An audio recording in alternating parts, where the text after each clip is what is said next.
লেনদেনে বাংলা কিউআর বাধ্যতামূলক করার পর গত এক মাসে মার্চেন্ট ও গ্রাহক উভয় পক্ষের আগ্রহ ও আস্থা বেড়েছে। সেই সঙ্গে বেড়েছে লেনদেন।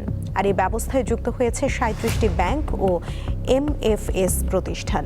চালুর পর প্রথম ৪০ দিনেই লেনদেন হয়েছে ২,০০০ কোটি টাকার বেশি। বাংলা কিউআর নিয়ে ধারাবাহিক প্রতিবেদনের দেখুন শেষ পর্ব। ২০২৩ সালে আন্তঃব্যাংক কোডভিত্তিক লেনদেন নিষ্পত্তির ব্যবস্থা চালু করে বাংলাদেশ ব্যাংক। আর গত ১ জুলাই থেকে সব প্রতিষ্ঠানের কোডভিত্তিক লেনদেন বাংলা কিউআর প্রতিস্থাপন বাধ্যতামূলক করে কেন্দ্রীয় ব্যাংক। এই নগদ টাকা প্রিন্ট করতে, স্টোর করতে, ট্রান্সপোর্ট করতে এবং এই যে পাহারা দিয়ে রাখতে এখানেও বছরে ২০,০০০ কোটি টাকা খরচ আছে। তো সেখানে আমাদের এই কিউআর ব্যবস্থা আমাদেরকে এই টাকার ব্যবহারের থেকে, নগদ টাকার ব্যবহারের থেকে অনেকটা সরিয়ে আনবে এবং ডিজিটাল পেমেন্ট লেনদেনকে উৎসাহিত করবে। বর্তমানে ৪২টি ব্যাংক ও এমএফএস প্রতিষ্ঠানের অ্যাপস ভিত্তিক লেনদেন সুবিধা রয়েছে। প্রতিটির কিউআর কোড না থাকলেও প্রতিষ্ঠানের অ্যাপে বাংলা কিউআর আইকন যুক্ত করতে নির্দেশ দিয়েছে বাংলাদেশ ব্যাংক। এ ব্যবস্থায় এখন পর্যন্ত যুক্ত হয়েছে ৩৭টি ব্যাংক ও এমএফএস প্রতিষ্ঠান। বাংলাদেশ ব্যাংক একটা ইউনিক কিউআর জেনারেট করলো, যেই কিউআরটা স্ক্যান করে যে কোনো কাস্টমারই তার পেমেন্ট দিতে পারবে। দ্যাট ইজ রকেটের, বিকাশের, তারপর নগদের। শুধু তাই না, আপনি কোনো একটা ব্যাংকের অ্যাপসের মাধ্যমে পেমেন্ট করতে চাচ্ছেন, আপনি পূবালী ব্যাংকের গ্রাহক, আপনি পূবালী ব্যাংকের অ্যাপসটা মোবাইল ওপেন করবেন, কিউআর স্ক্যান করবেন, পেমেন্ট হয়ে যাবে। এই জন্য বাংলা কিউআর দিয়েছে যে বাংলা মানে এই সারা বাংলা, এই বাংলাদেশ, এই বাংলাদেশের জন্য একটা ইউনিক কিউআর থাকবে। অপরাধমূলক লেনদেন রোধ, রাজস্ব আয় বাড়ানো, সময়, খরচ ও ঝুঁকি কমাতে বিশ্বের অনেক দেশই ক্যাশলেস লেনদেনে চলে গেছে। কারণ হিসেবে বলা হচ্ছে এ ব্যবস্থায় কর ফাঁকি দেওয়া প্রায় অসম্ভব। এখানে স্বচ্ছতা আছে, এখানে জবাবদিহিতা কিছু লাগতেছে না, স্বচ্ছ, transparent, everything will be transparent. Even এই যে কেউ যদি বলে যে আপনি ওখানে পেমেন্ট করেছেন, ট্যাক্স দেন, ভ্যাট দেন, এগুলো সব রেকর্ডেড হয়ে যাচ্ছে এটাতে। আগামী ১ অক্টোবর থেকে বাংলাদেশ ব্যাংকের নির্দেশ অনুযায়ী বাংলা কিউআর কোড দিয়ে লেনদেনে কোনো মার্চেন্ট চার্জ থাকবে না। বাংলা কিউআর কোডে দুর্বল ইন্টারনেট সংযোগ, মোবাইল ডাটার অভাব, গ্রাহক ও খুচরা বিক্রেতাদের প্রযুক্তি জ্ঞানের স্বল্পতা এবং সাইবার নিরাপত্তা ঝুঁকি বড় বাধা। এসব বাধা মোকাবেলা করে বাংলা কিউআর কোডকে সামনে এগিয়ে নিতে হবে। শাহরিয়ার ইমন, দীপ্ত সংবাদ, ঢাকা। দেশে সবশেষ ১৯৯১ সালে রাষ্ট্রপতি পদে ভোট হয়। এরপর থেকে ৭ জন রাষ্ট্রপতি ক্ষমতাসীন দলের একক প্রার্থী হিসেবে বিনা প্রতিদ্বন্দ্বিতায় নির্বাচিত হন। বিরোধী দল কোনো প্রার্থী দেয়নি। এবার বিরোধী দল থেকে প্রার্থী দেওয়ায় ৩.৫ দশক পর রাষ্ট্রপতি পদে সরাসরি প্রতিদ্বন্দ্বিতাপূর্ণ ভোট হতে যাচ্ছে। এজন্য সংসদ ভবনে বসানো হয়েছে ব্যালট বাক্স। নির্বাচনে জাতীয় সংসদের ৩৪৯ জন সংসদ সদস্য ভোটার। শারীরিক অসুস্থতা ও ব্যক্তিগত কারণ দেখিয়ে গত ২৪ জুলাই দেশের ২২তম রাষ্ট্রপতি মোহাম্মদ শাহাবুদ্দিন পদত্যাগ করেন। এরপর স্পিকার হাফিজউদ্দিন আহমদ ভারপ্রাপ্ত রাষ্ট্রপতির দায়িত্ব গ্রহণ করেন। ২০ আগস্ট নির্বাচন কমিশন ২৩তম রাষ্ট্রপতি নির্বাচনের তফসিল ঘোষণা করে। ভোট গ্রহণের তারিখ ও সময় হচ্ছে ২০ আগস্ট, বৃহস্পতিবার। রাষ্ট্রপতি পদে প্রতিদ্বন্দ্বিতা করছেন দেশের ২ শীর্ষ প্রবীণ রাজনীতিক। জাতীয়তাবাদী দল বিএনপির পক্ষে মির্জা ফখরুল ইসলাম আলমগীর এবং জামায়াতে ইসলামী নেতৃত্বাধীন ১১ দলীয় ঐক্যের প্রার্থী হয়েছেন অলি আহমদ। ১১ দলীয় ঐক্যের ৯০ জন সংসদ সদস্য থাকলেও ২/৩ সংখ্যাগরিষ্ঠতা রয়েছে বিএনপির। এছাড়া সংবিধানের ৭০ অনুচ্ছেদ অনুযায়ী দলের বাইরে ভোট দেওয়ার সুযোগ না থাকায় মির্জা ফখরুল ইসলাম আলমগীরের জয় অনেকটা নিশ্চিত। নির্বাচনে সংসদ সদস্যদের আইডি কার্ড সাথে রাখা সহ বেশ কিছু নিয়ম মেনে চলতে হবে। চালানো যাবে না নির্বাচনী প্রচারণা। ভোট গ্রহণ শেষ হওয়ার পরই গণনা শুরু হবে। প্রাপ্ত বৈধ ভোট গণনা শেষে সর্বাধিক ভোট পাওয়া প্রার্থীকে বিজয়ী ঘোষণা করবেন নির্বাচন কর্মকর্তা। পরে নির্বাচন কমিশন থেকে ফলাফলের গেজেট প্রকাশ করা হবে। লাবণী গুহ, দীপ্ত সংবাদ, ঢাকা। বর্তমানে বাংলাদেশ ভারত দ্বিপক্ষীয় বাণিজ্যের পরিমাণ প্রায় $12 বিলিয়ন, বাংলাদেশ থেকে রপ্তানি প্রায় $2 বিলিয়ন মতো, বিপরীতে ভারত থেকে আমদানি প্রায় $9 থেকে $10 বিলিয়ন সমপরিমাণ। এই অবস্থায় দুই দেশের ব্যবসায়িক সম্পর্ক আরও গতিশীল করতে সম্প্রতি স্বাস্থ্য, প্রযুক্তি, অবকাঠামো ও সৌরশক্তি খাতে দুটি নতুন বিজনেস টু বিজনেস যৌথ টাস্কফোর্স গঠনের প্রস্তাব দেওয়া হয়েছে।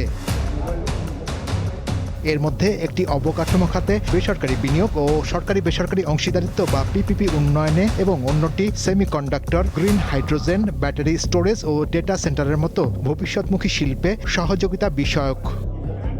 সম্প্রতি এফবিসিসিআই কার্যালয়ে দ্বিপাক্ষিক বৈঠকে এসব বিষয়ে আলোচনা হয়, যা নিয়ে ইতিবাচক মনোভাব দেখান এই ব্যবসায়ী নেতা। এআই ইন্ডাস্ট্রি, সেমিকন্ডাক্টর, তারা এরকম 7-8টা ইন্ডাস্ট্রির কথা বলেছেন। জ্বালানির উপর নির্ভরশীলতা তুলনামূলকভাবে অনেক কম। এরকম যদি ইনভেস্টমেন্টের খাতগুলি আমরা বের করতে পারি, তাহলেও কিন্তু আমাদের দেশি বিদেশি বিনিয়োগ আহরণ করা এবং তার মাধ্যমে কর্মসংস্থান সৃষ্টি করা এবং সেটাকে অর্থনীতিকে সচল রাখার ক্ষেত্রে গুরুত্বপূর্ণ ভূমিকা পালন করবে। তিনি আরও বলেন, কিভাবে উভয় দেশের ব্যবসায়ীদের মধ্যে আস্থা বাড়ানো যায় সেটি নিয়েও কাজ করতে হবে। সংলাপ না বাড়াতে পারলে ব্যবসার ক্ষেত্রে বিদ্যমান সমস্যা কমবে না। আমরা এই ট্রান্সফোর্সটা ব্যুরোক্রেসির এই লাল ফিতায় প্রথমেই আটকা পড়ে যাক, সেটা আমরা চাচ্ছি না। অনেস্টলি আমরা দুই পক্ষে আলোচনা করেছি যে আমরা সরকারের কাছে এই আবেদনটা জানাবো যাতে টাস্কফোর্সটা একেবারেই B2B টাস্কফোর্স হয়। টাইম ফ্রেমটা দেওয়া একটু দূরও, বাট যদি এটা B2B হয় তাহলে মোটেও খুব বেশি সময় লাগবে না, 2 সপ্তাহের ভিতরেও করা সম্ভব হতে পারে। এছাড়া বাংলাদেশ ভারতের মধ্যকার বাণিজ্যে অশুল্ক বাধা, ভিসা প্রাপ্তি নিয়ে জটিলতা দূর করার বিষয়েও আলোচনা হয়েছে বলে জানিয়েছে এফবিসিসিআই। শাহরিয়ার ইমন, দীপ্ত সংবাদ, ঢাকা।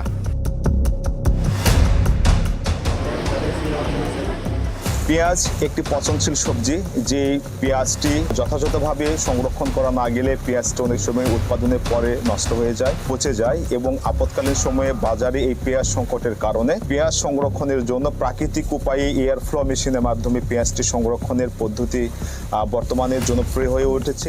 পেঁয়াজ লাগাই বা আমরা লাগাই, প্রতিবারে পেঁয়াজ রাখা যায় না, কিছুদিনের মধ্যে নষ্ট হয়ে যায়। কৃষি অফিস থেকে মেশিনটা পাওয়ার জন্যই আমাদের মনে করো পেঁয়াজটা আমরা সংরক্ষণ করে রাখছি, এখন মোটামুটি ভালো আছে, আশা করা হচ্ছে পরে ফল ভালো পাওয়া যাবে। আর এখানে প্রায় 250 মণ পেঁয়াজ আমি রাখছি, এখন পর্যন্ত আল্লাহর মধ্যে ভালো আছে।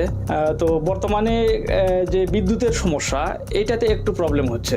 এটাতে নিরবচ্ছিন্ন যদি বিদ্যুৎ থাকে তাহলে আমার মনে হয় সঠিক মানের পেঁয়াজ যদি রাখা যায় তাহলে আমার মনে হয় ভালো থাকবে। এয়ার ফ্লো মেশিনে পেঁয়াজ সংরক্ষণ করে, প্রাকৃতিক উপায়ে সংরক্ষণ করে কৃষকেরা বাজারে যখন দাম থাকে তখন এটা বিক্রয় করে চাষিরা লাভবান হবে এবং বাজারে যে আকাশচুম্বী যে দামের একটা প্রবণতা থাকে এটা থেকে রক্ষা পাবে, ফলে ক্রেতারাও লাভবান হবে, আমদানি নির্ভরতাও কমবে। কৃষকদের পক্ষ থেকে আবেদন করা হচ্ছে এই এয়ার ফ্লো মেশিনটি যদি চাষি রয়েছেন তাদের মাঝে যদি সরবরাহ করা হয় তাহলে আগামীতে এই এয়ার ফ্লো মেশিনের মাধ্যমে প্রাকৃতিক উপায়ে পেঁয়াজের সংরক্ষণ আরও বাড়বে। আপৎকালীন সময়ে যে পেঁয়াজ আমদানি করতে হয় সে আমদানি কম করতে হবে এবং বাজারে পেঁয়াজের সাশ্রয়ী মূল্যে যারা ক্রেতা রয়েছেন তারা পেঁয়াজটি কিনতে পারবে, এমনটি জানিয়েছেন এই এয়ার ফ্লো মেশিনের মাধ্যমে পেঁয়াজ সংরক্ষণকারী চাষিরা।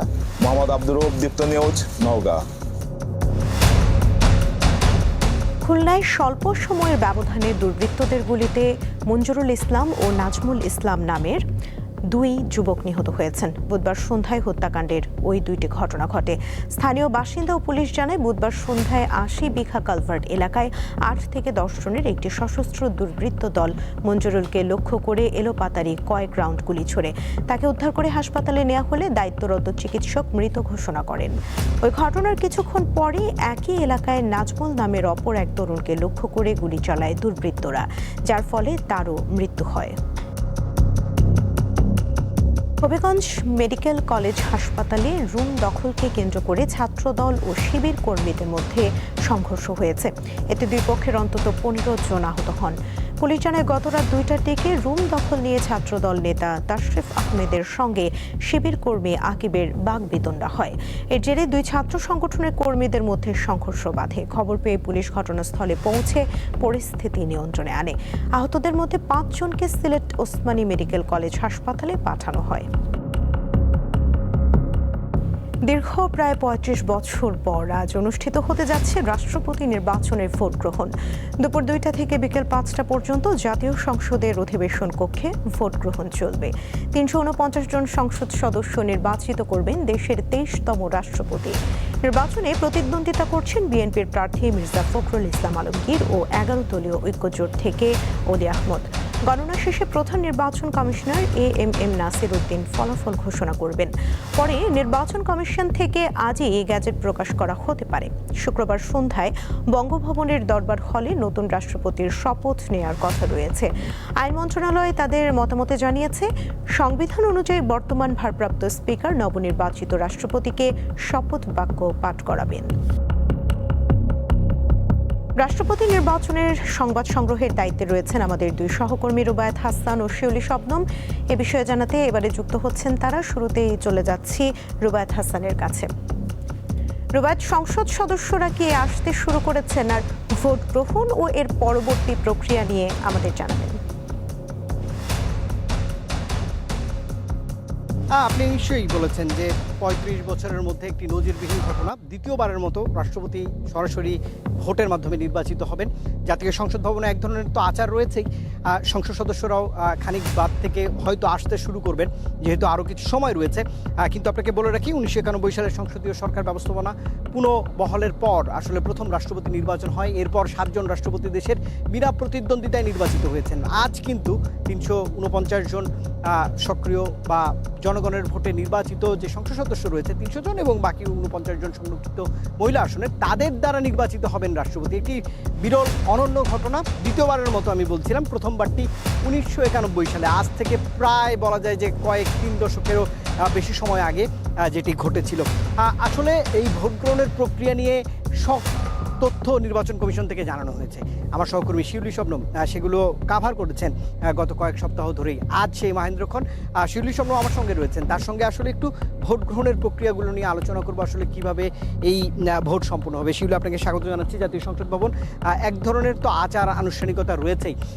এটি দেশের এই যে নির্বাচন হলো ১২ ফেব্রুয়ারি, সেই নির্বাচনের পরে আসলে একটি বড় ধরনের ঘটনা।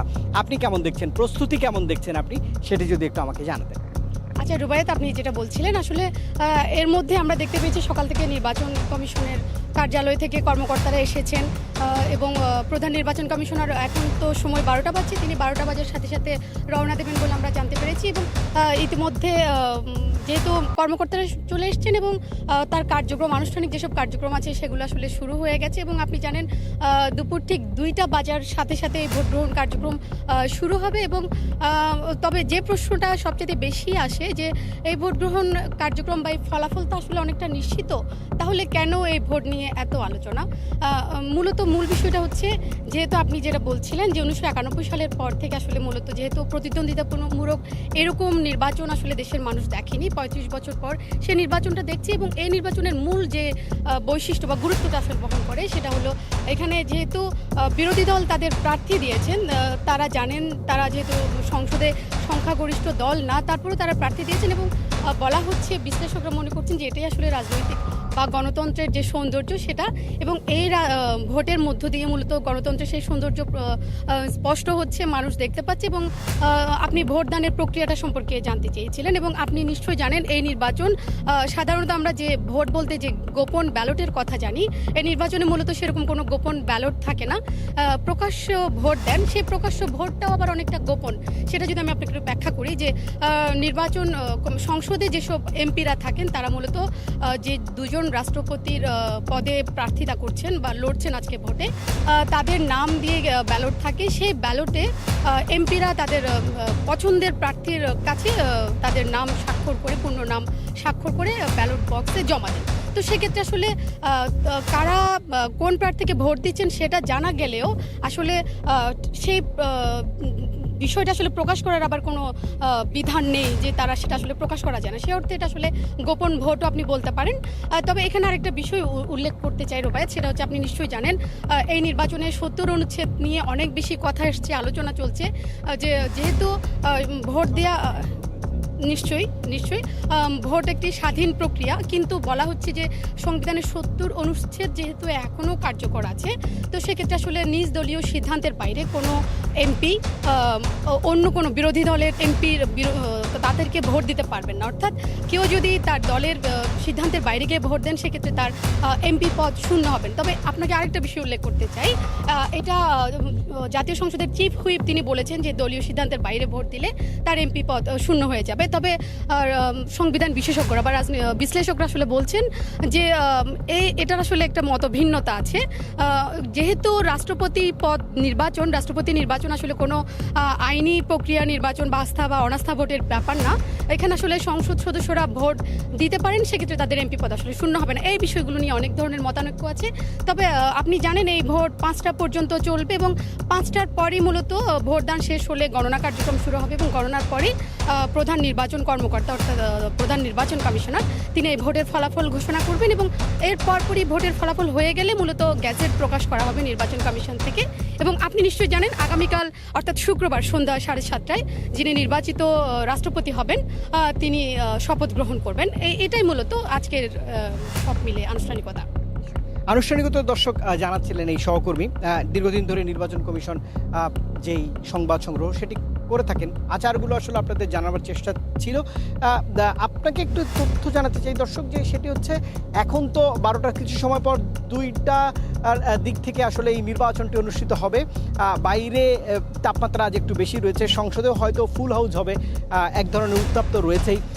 বিরোধী দল যেহেতু সংসদে কার্যকর ভূমিকা পালন করছে, আমরা দেখেছি 12ই ফেব্রুয়ারি নির্বাচনের পর 2/3 সংসদ সদস্য মনোনীত হয়ে বা জনগণের ভোটে নির্বাচিত হয়ে জাতীয় সংসদে বিএনপির যে আসন সেটি নিশ্চিত করেছেন এবং এই সরকারের ম্যান্ডেট কিন্তু অনেক বেশি।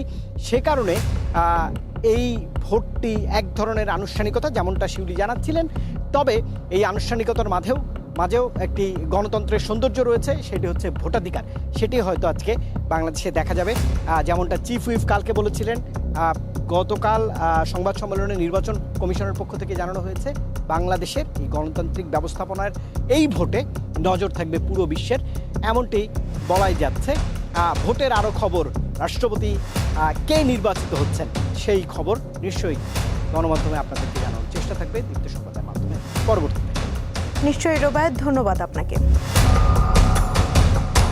দর্শক, রাষ্ট্রপতি নির্বাচনের ভোট গ্রহণ চলছে, বিটিভির সৌজন্যে আমরা সরাসরি চলে যাচ্ছি সেখানে।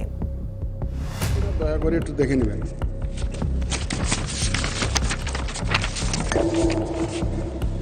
ব্যালট পেপারে প্রতিদ্বন্দ্বী প্রার্থীদ্বয়ের নাম বাংলা বর্ণমালার আদ্যাক্ষরের ক্রমানুসারে মুদ্রিত আছে। আপনার প্রার্থীকে তার নামের বিপরীতে নির্দিষ্ট স্থানে নিজের পূর্ণ নাম স্বাক্ষর করে ভোট প্রদান করবেন এবং সংরক্ষিত যে কোনো ব্যালট বাক্সের অভ্যন্তরে ব্যালটটি রাখবেন। আপনি নিজের পূর্ণ নাম স্বাক্ষর করে ভোট প্রদান করবেন, শূন্য স্থানে নিজের পূর্ণ নাম স্বাক্ষর করে ভোট প্রদান করতে হবে। ভোট গ্রহণ বিকাল 5টা শেষ হওয়ার পর ভোট গণনা করা হবে। বৈধ ভোটের সংখ্যাগরিষ্ঠতার ভিত্তিতে যিনি সর্বাধিক ভোট পাবেন তাকে প্রাথমিক নির্বাচিত হিসাবে এখানেই জানিয়ে দেওয়া হবে। অতঃপর সরকারি গেজেটে ফলাফল প্রকাশ করা হবে। রাষ্ট্রপতি নির্বাচন আইন 1991 ধারা 10(1) অনুযায়ী সংসদ সদস্যগণের প্রদানকৃত ভোটে রাষ্ট্রপতি নির্বাচিত হবেন। কাজেই ভোট প্রদানের পর এবং ভোট গণনাকালে সম্মানিত সংসদ সদস্যগণ সংসদ কক্ষে অবস্থান করতে পারবেন। যদি আপনারা থাকতে চান থাকতে পারবেন। নির্বাচন পরিচালনা কাজে এখানে উপস্থিত জাতীয় সংসদ সচিবালয় এবং নির্বাচন কমিশন সচিবালয়ের কর্মকর্তারা আপনাদের সর্বাত্মক সহায়তা প্রদানে প্রস্তুত রয়েছেন। আসুন আমরা ভোট গ্রহণ কার্যক্রম শুরু করে এই নির্বাচন প্রক্রিয়াকে সফল করে তুলি। হবিগঞ্জ মেডিকেল কলেজ হাসপাতালে রুম দখলকে কেন্দ্র করে ছাত্রদল ও শিবির কর্মীদের মধ্যে সংঘর্ষ হয়েছে। এতে দুই পক্ষের অন্তত 15 জন আহত হন। পুলিশ জানায় গত রাত 2টার দিকে রুম দখল নিয়ে ছাত্রদল নেতা তাশরিফ আহমেদের সঙ্গে শিবির কর্মী আকিবের বাগবিতণ্ডা হয়। এর জেরে দুই ছাত্র সংগঠনের কর্মীদের মধ্যে সংঘর্ষ বাধে। খবর পেয়ে পুলিশ ঘটনাস্থলে পৌঁছে পরিস্থিতি নিয়ন্ত্রণে আনে। আহতদের মধ্যে 5 জনকে সিলেট ওসমানী মেডিকেল কলেজ হাসপাতালে পাঠানো হয়। কৃষি জমির আইলের ঘন ঘাস, নরম মাটি, ইঁদুরের গর্ত এবং আর্দ্র পরিবেশ সাপের প্রজননের উপযুক্ত স্থান। বর্ষার স্যাঁতসেঁতে আবহাওয়ার কারণে জমির আইলের আশপাশে সাপের উপস্থিতি এবং নতুন বাচ্চার জন্ম নেওয়ার সম্ভাবনা অনেক বেশি থাকে। এছাড়া উপকূলীয় এলাকার মৎস্য ঘের, বসতবাড়ির আঙিনা, কৃষি জমি সহ ঝোপঝাড়ে, মাঠে ঘাটে চোখে পড়ে অজগর, কেউটে, গোখরা সহ নানা প্রজাতির সাপ। অনেক বিষধর সাপ ডাঙায় উঠে আসে, তখন আমরা অনেক ভীত, বাচ্চা কাচ্চা অনেক ভয় পায়। ডিম ফোড়ানো হয় না, অন্তত আবার ডিম ফোড়াবে। আর যদি বর্ষার সময় মেঘ দেয় তাহলে ডিমটা কাছে যায়। তো জলাবদ্ধ বুড়ি আছে, বিভিন্ন জায়গায় টাটছে সাপ। শুধুমাত্র মংলার সুন্দরবনেই 26 প্রজাতির সাপ রয়েছে। বর্ষাকাল সাপের প্রজনন মৌসুম হয়, এ সময় তারা ডিম পেড়ে বাচ্চা ফোটায়, যে কারণে প্রকৃতিতে সাপের সংখ্যাও হঠাৎ বৃদ্ধি পায়। তাই জমিতে নামার সময় সতর্ক থাকার পরামর্শ দিচ্ছে কৃষি বিভাগ। বাংলাদেশে প্রাপ্ত সাপের মধ্যে বেশিরভাগ সাপই হচ্ছে নির্বিষ, সুতরাং আতঙ্কিত হওয়ার সুযোগ নেই। আমরা সাপকে যতটা ভয় পাই তার থেকে অনেক বেশি ভয় সাপ আমাদেরকে পায়। একটা ঝোপঝাড় যেখানে একটু অন্ধকার জায়গা, সেখানে আমরা অবশ্যই আরো ছাড়া চলাফেরা করব না। যেখানে ঝোপ রয়েছে, জঙ্গল রয়েছে, অজ্ঞাত জায়গা, আমরা কি করব, একটা কাঠি বা কোনো কিছু দিয়ে খোঁচা দিয়ে দেখতে হবে, সেটা খোঁচা দিলে ওর অবস্থান বোঝা যাবে। তবে বিশেষজ্ঞরা মনে করেন সাপ কৃষকের শত্রু নয়, বরং প্রাকৃতিক বন্ধু। তাই সাপ নির্মূল নয়, বরং সতর্ক থাকা দরকার। কৃষকরা তাদের বাড়িতে যদি একটা বিড়াল থাকে, বিড়াল খুব দ্রুত সাপ খেয়ে তাড়াইতে পারে, জায়গাগুলো অধিক মাত্রায় সাপ, বিষাক্ত সাপ আছে, সেই সব জায়গাতে অবশ্যই গামবুট পরে পায়ের দিকে যদি লঙ্ঘন করে, গামবুটের কারণে যদি সে বেঁচে যায়। দেশে প্রতি বছর গড়ে প্রায় 4,03,317 জন মানুষ সাপের কামড়ের শিকার হন, আর মারা যান 7,511 জন। তাই সাপে কাটার পর ওঝা বা কবিরাজের কাছে না গিয়ে সরাসরি নিকটস্থ সরকারি হাসপাতালে যেতে হবে, যেখানে বিনামূল্যে অ্যান্টিভেনম পাওয়া যায়। কামরুন নাহার, দীপ্ত, বার্তাকক্ষ। সুপেয় পানির সংকট নিরসনের দাবিতে মাঠে নেমেছে চট্টগ্রাম নগরীর বিভিন্ন এলাকার পানি বঞ্চিত মানুষ। নগরীর বাকলিয়া, চকবাজার, ফিরিঙ্গি বাজার, সাগরিকা ও পতেঙ্গা সহ বিভিন্ন এলাকায় দীর্ঘদিন ধরে সুপেয় পানির সংকট রয়েছে। এসব এলাকার জন্য দ্রুত ওয়াসার পাইপলাইন সম্প্রসারণ, নিরাপদ পানি সরবরাহ নিশ্চিত করা এবং অবৈধ পানি বাণিজ্য বন্ধের দাবি জানান নগরবাসী। কর্মসূচিতে নগরীর বিভিন্ন এলাকার পানি বঞ্চিত মানুষ ও যুব প্রতিনিধিরা ব্যানার, প্ল্যাকার্ড ও পানির পাত্র নিয়ে প্রতীকী প্রতিবাদ জানান। পরে চট্টগ্রাম ওয়াসার চেয়ারম্যান বিষয়গুলো গুরুত্ব সহকারে বিবেচনা করে প্রয়োজনীয় পদক্ষেপ গ্রহণের আশ্বাস দেন। রাষ্ট্রপতি নির্বাচন শেষ হয়েছে, এখন চলছে ভোট গণনা। বিটিভির সৌজন্যে আমরা সরাসরি চলে যাচ্ছি সেখানে।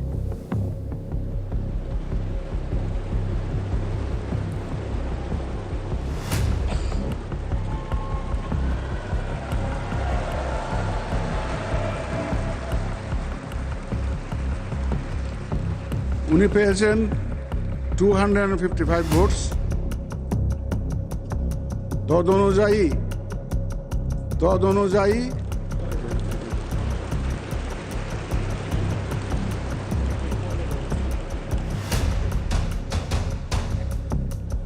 অনুযায়ী আমি ঘোষণা করছি যে জনাব মির্জা ফখরুল ইসলাম আলমগীর, পিতা মির্জা রুহুল আমিন, ঠিকানা গ্রাম কালীবাড়ি, ডাকঘর ঠাকুরগাঁও 5100, ঠাকুরগাঁও সদর, ঠাকুরগাঁও পৌরসভা, ঠাকুরগাঁও জেলা, সর্বোচ্চ সংখ্যক ভোটপ্রাপ্ত হওয়ায় রাষ্ট্রপতি পদে যথাযথভাবে নির্বাচিত হয়েছে।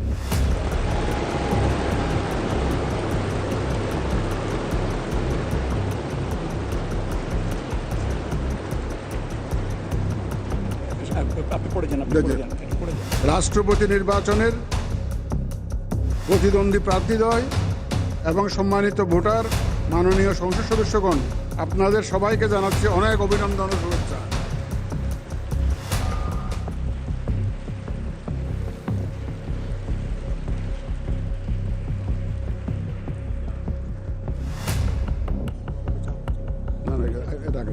এখন না, রাখেন তো, আমি তো এখানে আছি আপনাদের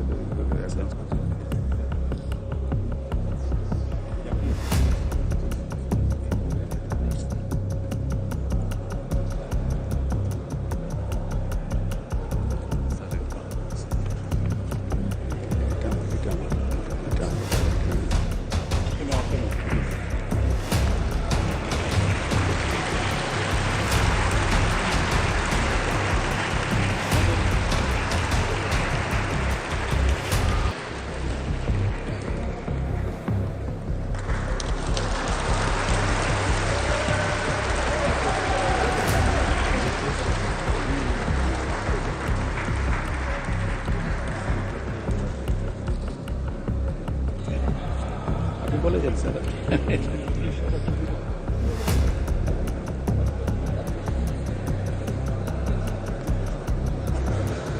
আমি পরে শোনা দিয়ে দেবো নাকি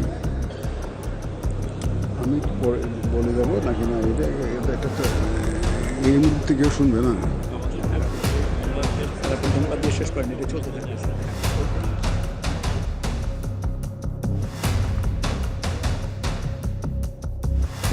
তো সাফল্য কামনা করে আমার বক্তব্য এখানে শেষ করছি। আল্লাহ হাফেজ। দেশের 23তম রাষ্ট্রপতি নির্বাচিত হয়েছেন মির্জা ফখরুল ইসলাম আলমগীর। তিনি 255 ভোট পেয়ে নির্বাচিত হন। এছাড়া 11 দলীয় ঐক্যের প্রার্থী অলি আহমদ পেয়েছেন 88 ভোট। নবনির্বাচিত রাষ্ট্রপতিকে অভিনন্দন জানিয়েছেন প্রধানমন্ত্রী তারেক রহমান, জাতীয় সংসদের বিরোধী দলীয় নেতা ডাক্তার শফিকুর রহমান ও 11 দলীয় ঐক্যের রাষ্ট্রপতি প্রার্থী অলি আহমদ। নির্বাচনের ফলাফল ঘোষণার পরই নবনির্বাচিত রাষ্ট্রপতি মির্জা ফখরুল ইসলাম আলমগীরকে ফুলেল শুভেচ্ছা জানান প্রধানমন্ত্রী তারেক রহমান। পরে তাকে অভিনন্দন জানান জাতীয় সংসদের বিরোধী দলীয় নেতা ডাক্তার শফিকুর রহমান। এ সময় তিনি মির্জা ফখরুল ইসলাম আলমগীরের সাথে কোলাকুলি করেন। পরে বিরোধী দলীয় চিফ হুইপ নাহিদ ইসলাম সহ সংসদ সদস্যরাও একে একে নবনির্বাচিত রাষ্ট্রপতিকে অভিনন্দন জানান। এছাড়া 11 দলীয় ঐক্যের রাষ্ট্রপতি প্রার্থী অলি আহমদও মির্জা ফখরুলকে অভিনন্দন জানান। সংস্কার প্রস্তাব অনুযায়ী রাষ্ট্রপতি নির্বাচন হচ্ছে না বলে মন্তব্য করেছেন জাতীয় নাগরিক পার্টির আহ্বায়ক ও বিরোধী দলীয় চিফ হুইপ নাহিদ ইসলাম। রাষ্ট্রপতি নির্বাচনকে কেন্দ্র করে দুপুরে জাতীয় সংসদ ভবনে সাংবাদিকদের তিনি একথা বলেন। আমরা রাষ্ট্রপতি নির্বাচনে যেই ধরনের সংস্কার প্রস্তাবনা ঐক্যমত হয়েছিলাম সেই অনুযায়ী নির্বাচনটা হবে, কিন্তু সেই অনুযায়ী নির্বাচনটা হচ্ছে না। ফলে সেই জায়গায় আমরা আমাদের যে সংস্কারের আকাঙ্ক্ষা, সেই আকাঙ্ক্ষাটায় ধাক্কা খেয়েছে। রাষ্ট্রপতি নির্বাচিত হচ্ছে আমাদের যে ফ্যাসিবাদী স্বৈরতান্ত্রিক যেই ব্যবস্থা, যে সাংবিধানিক ব্যবস্থা ছিল, সেটার ধারাবাহিকতা হিসেবে কিন্তু বর্তমান রাষ্ট্রপতি নির্বাচিত হচ্ছে, নতুন কিছু না। কিন্তু রাজধানীর বিমানবন্দর এলাকার একটি ফিলিং স্টেশন থেকে 1,21,75,000 টাকা ডাকাতির ঘটনায় মূল হোতা জলিল সহ 3 জনকে গ্রেফতার করেছে র্যাব। সকালে মিডিয়া সেন্টারে র্যাবের লিগ্যাল অ্যান্ড মিডিয়া উইং এর পরিচালক জানান, আসামিদের কাছ থেকে ডাকাতি হওয়া 48 লাখ টাকা উদ্ধার করা হয়েছে। গ্রেফতার আসামিরা 2.5 মাস আগে মতিঝিলে 17 লক্ষ টাকা ডাকাতির সাথে জড়িত।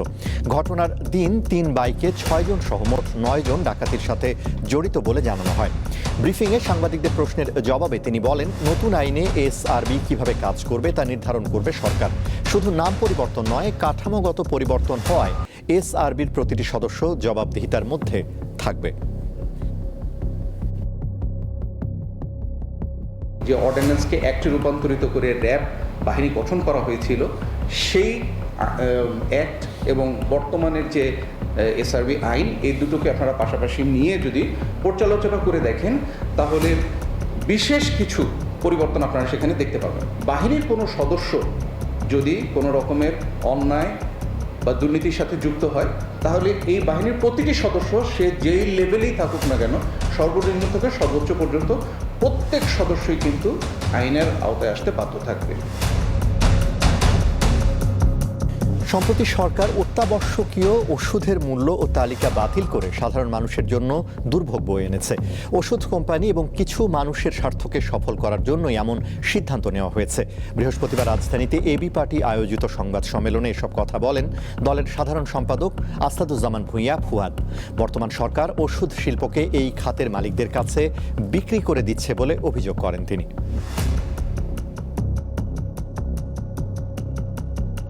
এই গুরুত্বপূর্ণ ওষুধ বেচা কেনার সাথে আমাদের শিল্প মালিক সমিতির যে সম্পর্কটা আছে ঠিক একইভাবে হচ্ছে ডাক্তারদের কমিউনিটির একটা বিশাল অংশ যারা বিভিন্ন কোম্পানির ভাড়ায় খাটেন, তাদের প্রেসক্রিপশনে তারা ওষুধ দেন, তাদের কোম্পানির ওষুধগুলো দেন, ওই কোম্পানির ওষুধ দেওয়ার মাধ্যমে উনি আবার ওখান থেকে রেশন পান। এই স্বার্থান্বেষী গোষ্ঠীর কারণে সরকার এই কাজটা করেছে এবং সরকারের গুরুত্বপূর্ণ মন্ত্রীরা এর সাথে জড়িত, উপদেষ্টারা জড়িত, তাদের আত্মীয় স্বজনরা জড়িত এই কাজের সাথে। কিন্তু কাজটা কার বিরুদ্ধে গেল? আমার গরিব মানুষের বিপক্ষে গেছে।